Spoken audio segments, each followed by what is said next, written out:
Okay, I've heard the news for over about a week from all kinds of wrestling YouTubers and other guys who report on wrestling, whether it's What Culture or WrestleMania or Solo Monster or GMW, all those guys, saying about how awesome it's going to be, how CM Punk and Bryan Danielson are like AEW's like biggest like acquisitions. No,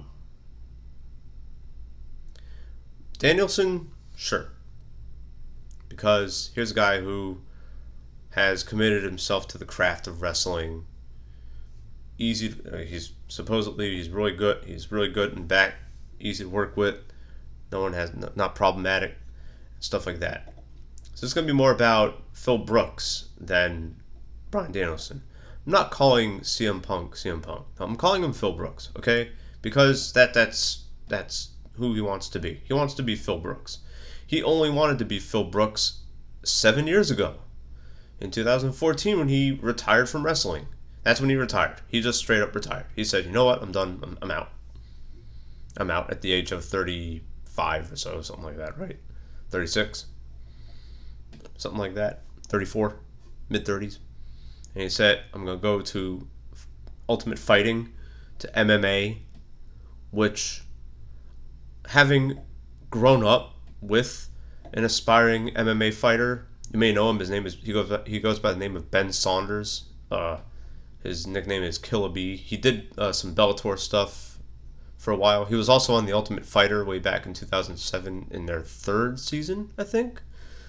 So one of my high school buddies spent his whole youth wanting to be an MMA fighter and only started doing his first few bouts, paid bouts, by the way. I'm not talking the ones that he did for free. I'm pretty sure he's done a whole bunch for free in his like late 20s. Then no, how am I gonna respect a guy like Phil Brooks who's like, yeah, man, I'm like in my late 30s or mid to late 30s, don't have much experience, but I want to be on the main stage of a UFC pay per view, you know? And this was about what, 5 some odd years ago. And yeah, people could be like, oh yeah, man, he took a risk and he wanted to do something with his life and he doesn't gonna have any regrets. Yeah, no, and he did it at the expense of young dudes who were serious about the craft. He wasn't. He just wanted to see if he could do it, which is dumb. And now everyone's all excited about and all hyped about how he's going to be coming into AEW. What do you think he's going to want, man? You know, and you're in fucking denial that he's not going to be happy unless he has a main event position. Why is this? Because a decade ago he was complaining about that very same thing. And I've been I've known about Phil Brooks for close to a decade. I watched him in TNA in 2003 when he was with Raven, when he was part of the Gathering. I witnessed a few matches he had with against Raven. I think at a Ring of Honor European tour. I remember the 2005 Summer of Punk in Ring of Honor. I remember when he came into WWE in '06, and I was like, all right, cool, great. And then he just failed to impress me. He failed to impress me, and then he did the pipe bomb 10 years ago, and I was like, oh, cool, I guess he's cool now. And then all of a sudden, yeah, if he really wanted to make a change like he did, he would have done something way more drastic. And it would have been at the expense of his career, but he wouldn't have cared. Okay? But he didn't. He said, you know what? All right, well, WWE is going to make me champion for 434 days, so I guess I'll roll with that. Cool. And then I'll be a bad guy for no reason other than to just turn into a bad guy and have a stupid match against The Rock, which was, in my opinion, one of Rock's worst matches ever, because boy was he gassed at Royal Rumble 2013. You know what I mean? CM Punk was phoning things in for the last year and a half of his career. And I'm supposed to be happy that he's going to be, that at the age of 40, 5 or whatever, he's going to be joining AEW and getting matches there. And I'm supposed to be all hyped because he's going to probably do a program with Darby Allin, he's entertaining in his own right. I mean, yeah, the guy's like a human toothpick. That's okay. I don't really care. They can fly around the ring a little bit. He's a good worker, has a cool look. No, man. I can't, no. I can't get behind. I'm sorry, man. I'm sorry. And if I sound like a downer here, it's only because Phil Brooks stopped enjoying wrestling. So what? He likes it again after learning about AEW? I highly, highly, highly doubt that. I highly doubt that. And I'm gonna make a prediction right now that Phil Brooks, he's not gonna last in AEW until like he's not even gonna last a year. He's not. He's gonna come in September maybe. Probably not even. I'm not even gonna like. Everyone's saying that it's like a lock. Oh yeah, man. He signed his contract. He's raring to go. I don't even think he's gonna do that. Because Phil Brooks loves messing with wrestling fans. He really does. He doesn't like wrestling fans either. He doesn't like his fans. He really doesn't. He doesn't, and there's a good reason why. It's because wrestling fans are assholes. You know what I mean? Me included. You know what I mean? Like, so I'm not gonna get behind this. I'm not gonna like not wish him luck. You know what I mean? Maybe he will enjoy what he does at AEW, but he's not going to. He really isn't. He's gonna look at guys like he's gonna look at any main event performer there and be like, yo, you don't deserve that because you're not as good as I am. Like, yeah, like that's pretty much. Hey, he was saying that a decade ago, wasn't he? Wasn't he saying that a decade ago to John Cena, a guy who was the most dedicated to the craft of wrestling, just as much as a Shawn Michaels or a Steve Austin or even someone like Triple H, who went on a 1-year losing streak from 1996 to 1997, all because he said goodbye to his buddies at a house show in Madison Square Garden. You know, would if Phil Brooks was in that kind of situation, if you were to swap out Triple H for CM Punk in that situation, would CM Punk do the same thing? No, he would quit. He would. He's a quitter. He is. He's a quitter. No one's going to take that away from me. I don't care if you dislike this video. I don't care if you're a Punk fan and you're like, no, man, you're wrong about that because you wanted to change the business. You can't change something that is too big to change. You just can't do it. You can't do it. He probably wanted to, but guess what? It's too big. And so he swallowed that.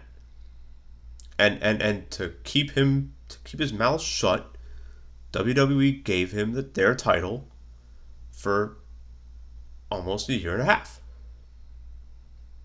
And guess what? Didn't hear much about him complaining about how WWE can't make a superstar in the 2010s then, because he had their title.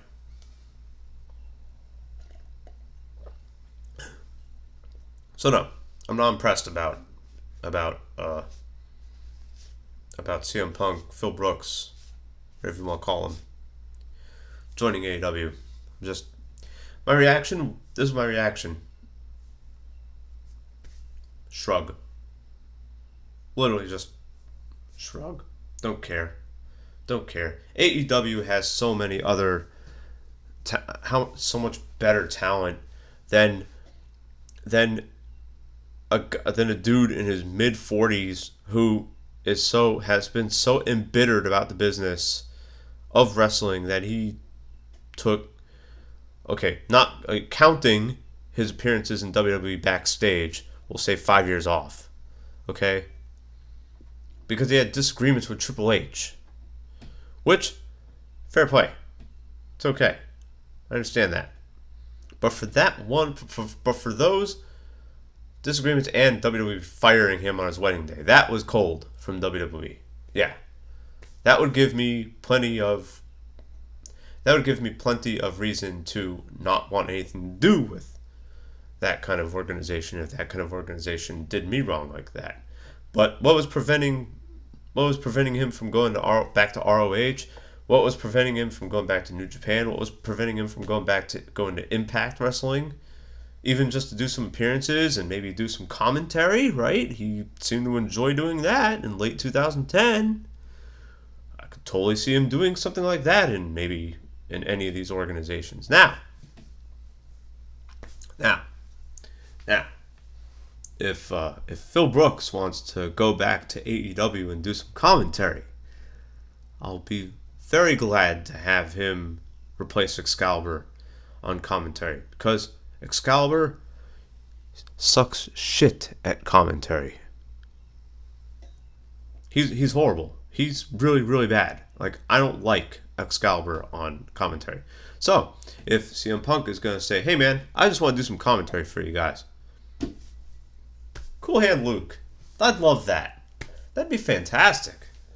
I in fact, would rather have him do that than be on the active roster. Okay? Can't really say the same about Bryan Danielson. Bryan Danielson, in my opinion, he has one good title run left, and it should be with the AEW title for sure. Definitely. I'd love to see him win the AEW title sometime in 2022. That would be pretty cool. Wouldn't mind that. But different from most other wrestling fans, I don't have high expectations for that. Here's what I'm expecting WWE does with Bryan Danielson. They're going to just have him make younger guys look good. And is he going to have matches for the AEW World Championship? Probably. Is he going to win the AEW Championship? Nah, I doubt it. I really doubt it. And no other fan. And if you have those kind of expectations for Bryan Danielson, then you need to not have those expectations. It's not going to help you. No, it isn't. It isn't. But yeah, that's all I have to say about this. I don't care. I don't care about I don't care about either of these dudes coming into AEW. I'm not all hyped about it because AEW has been doing pretty good on their own. Here's an organization who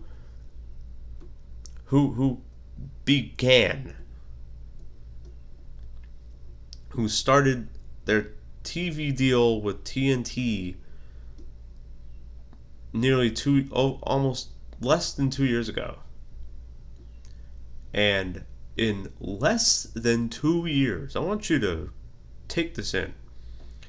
In less than 2 years, without any hot shotting, they had a few hot shot moments, but it wasn't like hot shot crazy like TNA in 2010. So with very few hot shot moments, pushing guys who WWE did not want to push, like Dean Ambrose, like Jon Moxley, right, and Miro, okay, those guys, right. It took them a while. It's okay. And having a pretty meh Chicks division until Thunder Rosa and Britt Baker started having good matches and stuff like that, and they started developing their characters. And it's awesome that I'm happier that Thunder Rosa is a full-time AEW performer than CM Punk and Bryan Danielson being joining them. I was way happier when I heard that Thunder Rosa was going to be part of their full-time roster. I'm like, yes, awesome, because of her work in NWA was amazing 2 years ago, and her work continues to be amazing. Right, so here's AEW not even 2 years in existence, all of us, in an age where cable TV is on its way out, in an age where live shows are on their way out because of COVID, has managed, and without nearly as much advertising or as much sponsor or as many sponsors as kill that bug, WWE has managed to beat WWE NXT in ratings several weeks when it was AEW and when it was Dynamite and NXT on Wednesdays, and has grown to hit 1 million viewers. I think they hit the 1 million mark last Wednesday. That's during COVID. AEW doesn't need these ex-WWE guys. They don't. They're doing just fine on their own. Just fine. They're doing just fine on their own. In fact, I'd rather have them take in some NWA guys. I'd rather have Nick Aldis come on there with his NWA title and challenge Kenny Omega to unify those titles, and have Nick Aldis be the next AEW champion and the NWA champion, and have that be an undisputed title. I'd rather see that, and I'd rather see MJF turn into a good guy against Nick Aldis, and and beat him for those unified titles, and then have Kenny Omega retire because at 36 years old he already looks like he's 46 years old in the ring. It's dumb. I don't understand how anyone likes Kenny Omega. I never liked him. Never a fan. Dumb. So AEW does not need these two guys. They don't. And there's plenty more to be excited about than Bryan Danielson and CM Punk in AEW. There's plenty more to be excited about. I don't understand the hype. Never gonna understand the hype.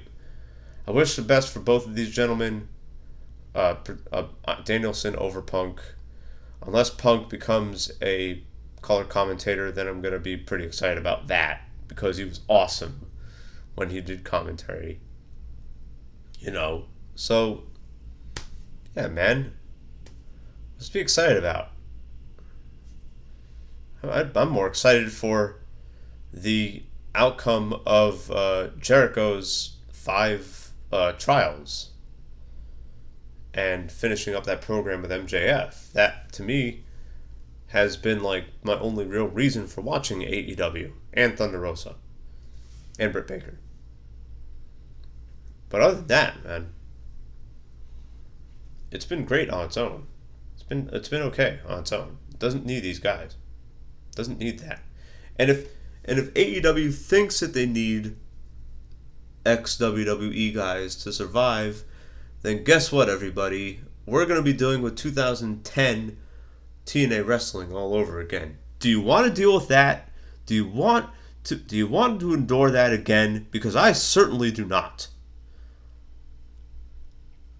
I certainly do not. I remember TNA wrestling in 2010. I remember how god fucking awful it was. We don't need AEW to be going that route. We don't. They're fine on their own. Those two guys you see above me are overrated. I've said my piece. Take with it what you will. And take care, everybody.